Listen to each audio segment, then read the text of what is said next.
নমস্কার বন্ধুরা, বাংলা স্টাডি চ্যানেলের পক্ষ থেকে আপনাদের জন্য একটা নিয়ে নিয়ে এসেছি। এই জন্যটি খুব একটা সিম্পল। তো ভিডিওটি শেষ পর্যন্ত ওয়াচ করবেন, ভালো লাগলে লাইক কমেন্ট এবং শেয়ার করবেন। আর চ্যানেলে নতুন হয়ে থাকলে প্লিজ সাবস্ক্রাইব এবং ফলো করবেন। তো এখানে 4 4 3 48, 7 4 2 56, 6 2 6 জিজ্ঞাসা চিহ্ন। বাইরের তিনটা সংখ্যা নিয়ে ভিতরেরটা হচ্ছে। তো এটা কী হয়েছে, এই উপরের 4 আর এই 3 গুণ করি, যদি 4 গণিত 3 গণিত 4, তিনটায় গুণ করছি, 48 হচ্ছে। সেম 2 গণিত 7 গণিত 4, 56 হচ্ছে।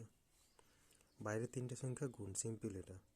6 গণিত 6 গণিত 2, 6 36 গুণে 72, জিজ্ঞাসা চিহ্ন করে আমার 72 হবে অ্যান্সার।